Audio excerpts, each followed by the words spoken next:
Do you know why the ocean doesn't freeze over? Because it's in motion. Running water can't freeze. So keep moving. Zen the poet.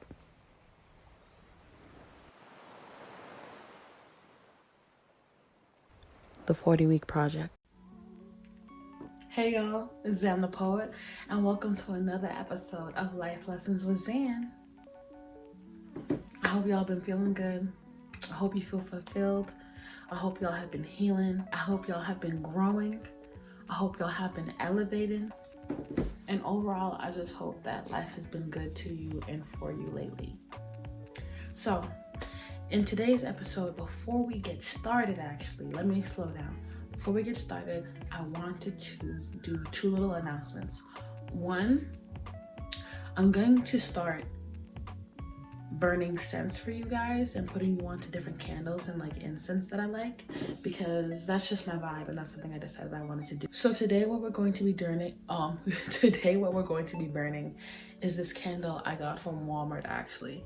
Better Homes and Gardens, white tea and jasmine, highly fragranced premium wax blend, lemon, white tea, bergamot, I think that's how you pronounce that, bergamot, rose, jasmine, sage, musk, amber, and violet scent notes.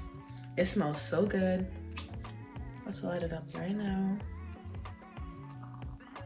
It smells so good. And it gives good ambiance too, that little crackling noise. Yeah, it's a wooden wick, so it crackles a little bit. But yes, I love it so much. It always makes my room smell so good. So that's the first announcement. Second announcement is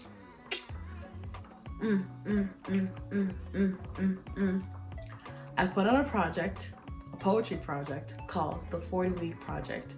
I will be dropping one poem a week on Instagram, TikTok, and YouTube Shorts. So make sure you're following me on all those platforms. The link for my link tree will be in the bio, so you can check me out and follow me on all those things. Last week was the first week. That was week 1. So this upcoming Saturday, let's see the date.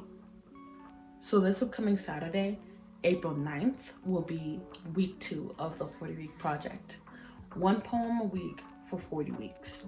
So we're about to be on week 2. I'm super excited. I'm super excited for this journey. This is my first time really pursuing my art. No, not the light. Okay, we'll make this one light work. Hopefully it doesn't trip on me either. So this is not it tripped on me. That shit is so crazy. Both lights just went off on me. Well, I guess we're doing life lessons in the dark because I am not about to charge these lights up again. So we're about to do life lessons in the dark with my laptop MacBook light. That's a vibe, right? Yeah, that's a vibe. This is a vibe. This is better. This is better. Okay, bet. This is how we doing from life lessons from now on, period. Fuck these lights anyways. They be tripping on me. And for those of y'all listening, I'm sorry. I'm gonna get back to the point now. So, this is my first time putting out a project that's actually like my art, like my artistic feelings, my artistic perspective, my artistic wordplay and lyrics and ideas. The 40-week project is something that is very vulnerable for me. It's not just content to me, it's art, for real. So yeah, I hope y'all enjoy it. And I'm excited to share it with y'all.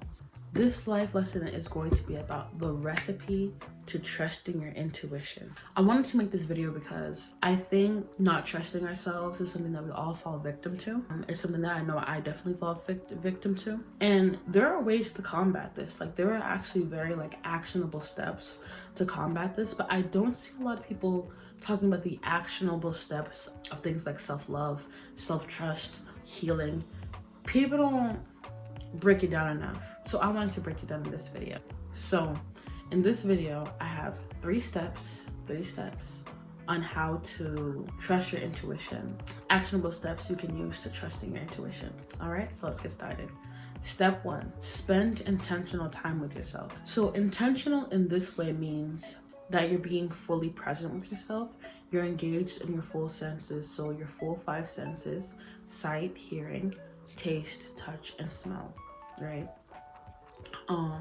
This is a good practice to get you familiar with your mind and body, and it gets you more accustomed to paying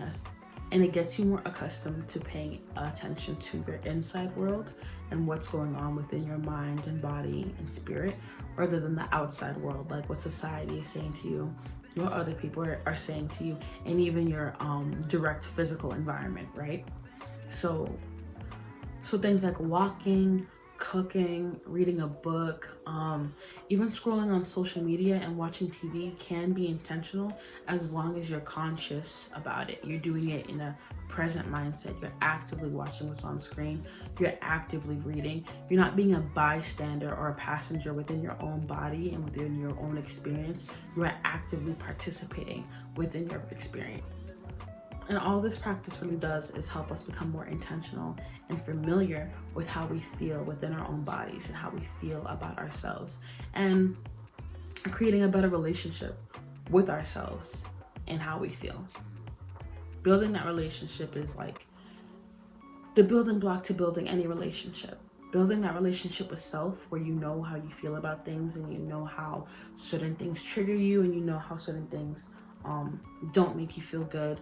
That is the building block for relationship with self, as is the building block with any type of relationship at all. So step number 2 is checking in with yourself often, right? So checking in with yourself is just what it sounds like. Seeing if you're good, seeing if you're cool, seeing if you need anything, like the same way you would a friend, right? I feel like too often we assume that we're fine because nothing tragic has happened. Like too often we assume that we're good because we haven't had a mental breakdown. But the thing about mental breakdowns is that they don't happen overnight, right? Pain and grief and frustrations and heartbreak, these things build up incrementally, right? They build up in small, little, seemingly insignificant pieces. And then before you know it, your ass is crying and throwing up, and you don't know why. And it's because you wasn't checking in with yourself. And I say that from experience. So check in. Checking in is like maintenance, you know? It's a safety precaution to make sure that you're good, to make sure that you don't need anything. And also it's a safety precaution to make sure that you're not on the verge of a mental breakdown, right? Like if you're checking on your car when there ain't no oil in that bitch at all, like not a drop of oil, that's too late to be checking on it. You need to be checking on it when the oil gets low, yeah, but not when there's no oil in it. Now it's a lot harder to move that bitch around. So I would say checking in definitely looks like a lot of self-talk, literally having conversations with yourself. For me, that would definitely be journaling. Y'all know journaling is like my thing, but it can also be meditation. It could be talking to yourself in the mirror. It could be sitting in silence. It could just be prompts. Maybe you look up prompts and you're like, you write prompts about different things, like how I'm feeling today, one thing that I loved about today, one thing that I did not love about today, things like that. Checking in is all about seeing where you are and what you need in response to where you are. And the last portion of self-trust, the recipe to trusting your intuition, is grace. Be patient with yourself. Be patient with yourself. You are very new to this. You're new to learning how to trust yourself. You're new to learning to trust your intuition. You may feel the need to berate yourself or tell yourself that you're not healing fast enough, and that is simply not true. All right? You're growing and healing at your own pace, and that's what really matters. P.S. I have found that when I feel my most healed, like when I feel really put together, when I feel really in tune with myself, my mind, my body, my spirit, my emotions, I've noticed that is often when I'm the most patient with myself and when I'm the most patient with other people. So if you struggle with patience in any form, if you find that being patient is becoming easier for you in just the littlest ways, that is a sure sign that you're progressing in your healing journey. So yeah, those are my 3 steps or recipe of trusting your intuition. I hope y'all enjoyed. I hope y'all are feeling good. I miss coming on the camera. I miss talking to y'all. Yeah, I just want to say that I miss talking to the camera. I miss coming on here and just talking to like the 10 people on here who listen to me. I really appreciate every single one of y'all who come on here and listen to me, for real. And soon it's gonna be 10,000. So, but yeah, thank y'all for watching another episode of Life Lessons with Zan. I'm Zan, and have a good day, okay? Bye. You gotta believe you bring value to this world or you won't. Move in your purpose and know that you're worth it. Let the hurt go, sis. It's not in your best interest. Fall in love with your ascension. Contribute to the self-friendship. Zan the Poet. The 40-Week Project.